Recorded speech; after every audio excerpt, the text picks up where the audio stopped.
Halo semua, selamat datang kembali di channel saya, masih di playlist Object Oriented Programming dengan Kotlin. Pada episode keempat kali ini kita akan belajar tentang function dan property pada kelas atau objek. Nah, kita akan mulai dari properties dulu. Jadi sebuah objek umumnya atau tentunya bisa memiliki data gitu. Jadi properti ini adalah data yang merepresentasikan sebuah objek. Misalkan objeknya itu adalah mobil gitu ya. Pasti mobil itu punya data ya. Misalnya plat nomornya, mereknya apa, warnanya apa, dan lain-lain. Misalnya juga kucing gitu objeknya ya. Kucingnya punya nama, punya warna, punya ras mungkin, punya jenis kelamin. Nah, itu adalah properti-propertinya atau data-datanya. Nah, properti ini juga sering dikenal dengan istilah lain yaitu field atau atribut. Ini tergantung mungkin konteks pemakaiannya ya. Di bahasa pemrograman berbeda-beda, namun di Kotlin di dokumentasinya itu disebut dengan property. Nah, secara konsep OOP sebuah objek memiliki state dan behavior. Nah, state ini adalah propertinya. Di sini saya punya contoh, saya punya kucing ya. Kucing ini adalah objeknya dan kucing mempunyai state atau data yaitu variable atau property is hungry bertipe boolean. Nah, ini maksudnya apa? Nah, jadi kucing ini punya kondisi, punya state bahwa dia itu lapar atau enggak. Makanya dia tipenya boolean. Nah, di sini dia sedang lapar karena kondisinya bernilai true gitu ya. Kemudian selanjutnya kita juga punya function. Sebuah objek dapat melakukan sesuatu melalui sebuah function. Nah, jadi objek itu selain memiliki data, pasti dia juga bisa melakukan sesuatu. Misalnya kita sebagai manusia, kita bisa makan, kita bisa lari, dan melakukan hal-hal kompleks lainnya. Nah, begitu pula di pemrograman. Function juga dikenal dengan istilah method. Nah, istilah method ini biasanya lebih ditujukan kepada function yang ada di dalam sebuah kelas gitu. Seperti yang kita tahu bahwa Kotlin ini adalah first class citizen, jadi kita bisa declare function di luar kelas. Biasanya untuk menyebut function yang ada di dalam sebuah kelas atau objek itu kita sebut dengan method. Nah, secara konsep OOP, function itu adalah behavior dari sebuah objek. Sebelumnya saya sudah bilang bahwa objek itu terdiri dari state dan behavior. Nah, behavior ini adalah functionnya. Function biasanya digunakan untuk mengoperasikan state internal dan atau sebagai jembatan komunikasi antar objek dengan sesuatu di luar objek. Jadi object to object communication. Jadi function itu bisa mengutak-ngatik mungkin ya, mengutak-ngatik state di dalam objeknya dan bisa berkomunikasi dengan hal-hal di luar objek. Contohnya di sini objeknya kucing lagi. Kucing ini dia punya behavior makan ya. Jadi saya buat function makan, dia makan sebuah makanan dan ketika dia makan state di dalamnya yaitu state lapar berubah jadi false karena dia kenyang. Nah, mungkin simpelnya seperti ini bahwa function ini dia mengutak-atik atau mengoperasikan state internalnya. Jadi seperti yang kita tahu, isangger ini adalah state internal. Di dalam function dia mengubah state internalnya yang awalnya true jadi false. Nah, itu salah satu kegunaan dari function. Function juga bisa digunakan sebagai jembatan komunikasi. Mungkin nanti kita akan coba gunakan di tutorial selanjutnya. Sintaksnya seperti ini ya. Jadi misal kita punya kelas kucing, di dalamnya kita punya property yaitu name dan is hungry, kondisi lapar atau tidak. Untuk propertinya sendiri bisa mutable atau immutable, ya sesuai dengan variabel yang sudah teman-teman pelajari. Kemudian ini adalah contoh function it tadi. Nah, semuanya di declare di dalam blok kelasnya ya. di dalam kurung kurawal atau curly bracesnya. Kemudian gimana cara untuk memanggil function dan property tersebut? Nah, kita hanya perlu membuat instance-nya di function main. Misal kita buat instance-nya dengan nama variable cat. Kemudian untuk memanggil namanya kita tinggal memasukkan cat.name. Nah, ini dia akan berisi string nama dari kucingnya. Kemudian untuk menjalankan fungsinya sama juga, kita menggunakan cat.eat, masukkan argumennya, yaitu makanannya ya, fish. Kita akan coba praktekkan. Kita akan buat kelas sama, kelas cat. Kita akan buat propertinya, itu namanya. Kemudian kita buat state is hungry,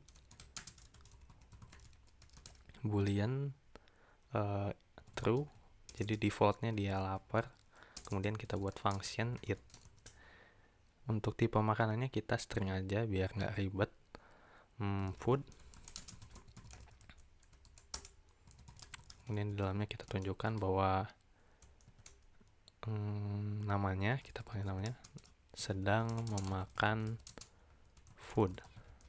Kemudian kita ubah state-nya menjadi false. Kemudian kita akan buat function lain juga. Kucing kan bisa berlari ya.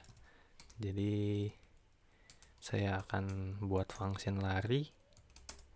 Dan efek dari lari ini dia bakal jadi lapar lagi misalnya. Name sedang berlari. Efek dari larinya dia bakal lapar lagi. Nah, kemudian kita coba buat instance-nya di main.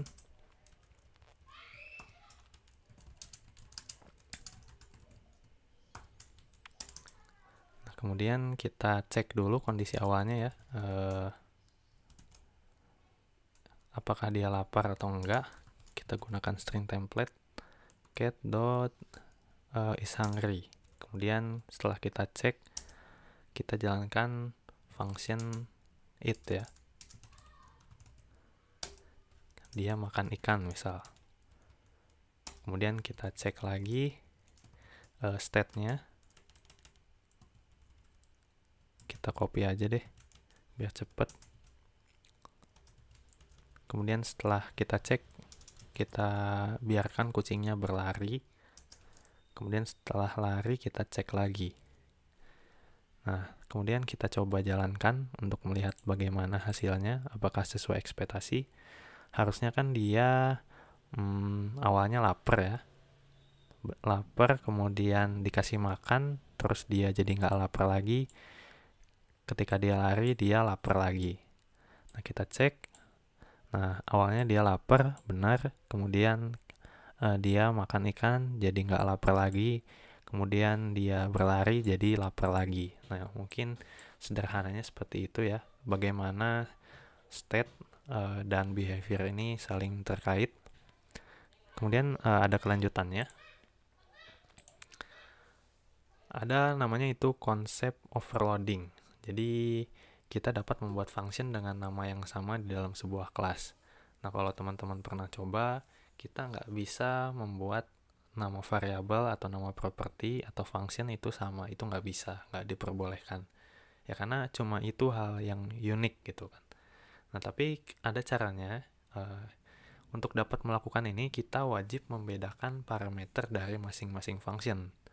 Nah, perbedaannya itu seperti apa? Jadi ada dua, yaitu beda tipe parameter atau beda jumlah parameter gitu. Ini untuk contoh sintaksnya ya.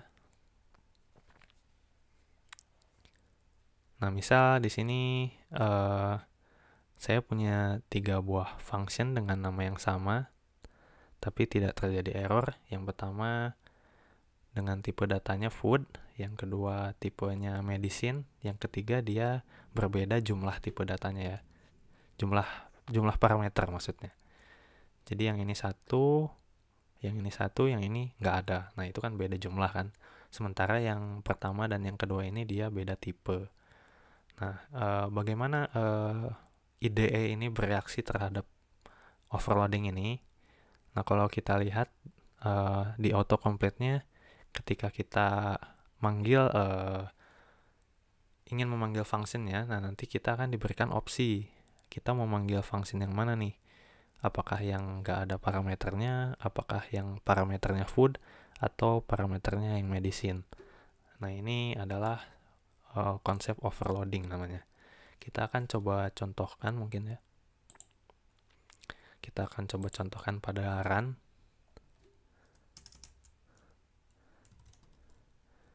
Misal kita buat parameternya di sini apa ya?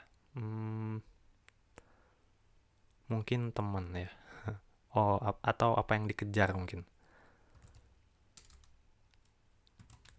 Catch, tangkap ya. Jadi kita print line sedang berlari mengejar catch. Nah, kalau larinya dia ada tujuan, dia nggak jadi lapar. Nah, itu mungkin bedanya ya. Nah, kita bisa jalankan juga. Mungkin kita hapus. Kita jalankan yang pertama. Nah, jika teman-teman lihat nih di sini autocomplete-nya ada 2 nih ya. Ini ada function run bawaan ya. Nah, yang kita buat ini yang 2 paling atas. Yang pertama yang nggak ada parameternya, yang kedua yang ada parameternya. Ini salah satu contoh dari overloading. Tikus. Dan coba kita jalankan. Nah, kedua function tadi sukses dijalankan. Nah, ini adalah konsep overloading yang memudahkan kita untuk membuat behavior yang sama tetapi dengan masukkan parameter yang berbeda. Nah, ini kegunaannya macam-macam. Teman-teman bisa temukan sendiri nanti, karena semakin kompleks sebuah program, maka kita akan memerlukan hal-hal seperti ini. Mungkin cukup sekian untuk tutorial atau materi tentang function dan property. Kita berjumpa di video selanjutnya.